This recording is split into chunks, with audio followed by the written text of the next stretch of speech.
Hi everyone, this is Julie Keats from the University of Washington, and I'm here to demo the Baby Steps mobile phone components. I previously demoed that we have a website that you can access via your computer, but you can also access that via the web as well. So if I'm on my mobile phone, this is just the browser for my iPhone, I can go and access all the same features on the website on my mobile device as well. And it's not ideal for this, but it is easier for adding photos and videos. So I often keep all the photos and videos of my kids on my phone, so it's a little bit easier for me to add videos this way. So I might just make a new memory about Valentine's Day and add in, choose a photo or video from my phone, and it will allow me to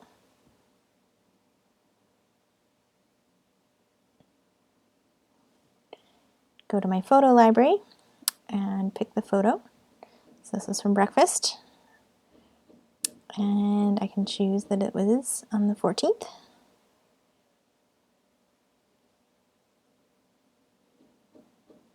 And I can save that to my family's timeline. So one of our next steps is to build a mobile app that will make this a little bit easier than using it on the web. But for now, we also have a way of using your phone's text messaging to engage with Baby Steps as well.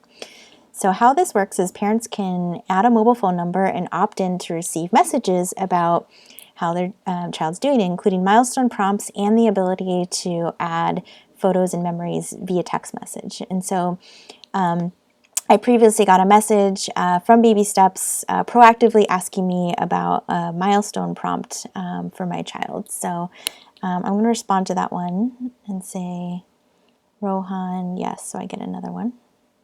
So it's previously responding to the next milestone that he has.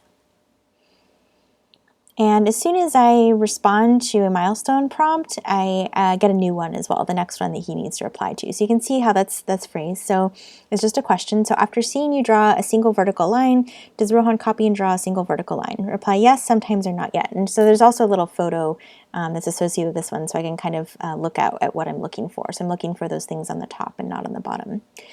So he can currently do that. So I would reply and say, Rohan, yes. So I have to include his name because I have 2 children with the system. But if you forget to include the name, it will remind you to do that.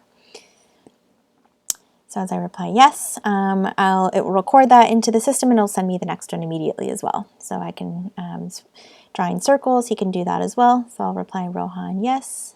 And I can also reply Y or shorten it as well if people don't want to type that out. So I'll reply to that, and then it'll send me the next one. So as I go through here, I can sit in one entire sitting and fill out the milestone screener. I can also remind me to do it later. I can say skip or later if I want to come back to it. For example, I have to go test that out with him because he's not here with me right now. So that's a great thing I can do. So once I've completed all the milestones, I can also get a report. So I haven't finished all of Rohan's milestones yet, but I have finished my daughter's. So I'll text report Maya, that's my daughter's name.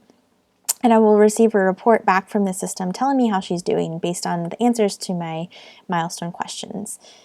So for her, I've actually filled it out on purpose so she's a little bit, so it demonstrates the different categories. But so my report's telling me that for communication, she's on track. For fine motor, she's in this Let's Watch category. For gross motor, she's on track. Personal social, there's more evaluation needed. And for problem solving, she's on track. And so depending on the responses, we also include some additional messages with that report. So if there's any questions or concerns, we immediately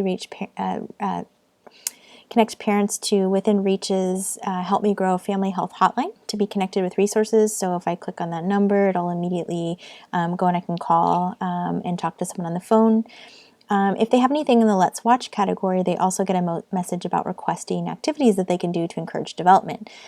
So that will send me an age-appropriate activity for Maya. Now Maya's actually too old. She's almost 5.5 now, so she's aged out of the activities that we have available, but I can demo that for Rohan. So I can do Rohan activity and send that there.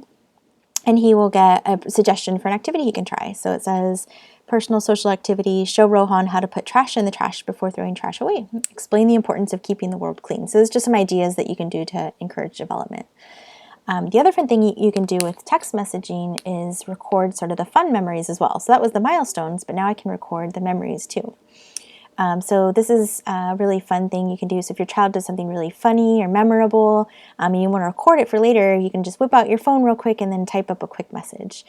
So I can I type in remember Rohan, and right now he's at the age where he's saying really cute things. So maybe I want to remind myself that he's saying things in a really cute way. So he calls his sister Maya Yaya. So I can say, remember Rohan. That's just the keywords. And so I can say Rohan calls his big sister Yaya. Yaya. Which might be a fun thing I can remember. I can also add photos to that as one of my kids together. So here they are at the Sculpture Park in Seattle. So I can include that there, and I can include a picture with that. So I send that to the Baby Step system, and I'll get a confirmation back that it's been added, and it will add it to my timeline. It takes a little bit of time to send the picture there. And then when I log back into the website, either from my mobile phone or on my computer, that picture and memory will show up on Rohan's timeline. So it's a great way to record memories as well. Another fun thing is that I can text back just memory, Rohan. And if I text that back, it's going to go back into my timeline and send me a random memory. So this is from December 6th from 2016, and that was the day that Rohan started in the toddler room. So I was having a really good time that week, which is really fun because he actually just moved into the preschool room last week. So it's really fun for me to kind of reminisce that he had just started in the toddler room. And if there's a photo associated with that, it'll also show me the photo as well. So I can try memory, Maya, and I can know that on December 8th of 2015, her favorite food was macaroni and cheese, and it probably still is her favorite food. So I can kind of go through and just reminisce a little bit through the text messaging system as well. That's all to show you. Thank you.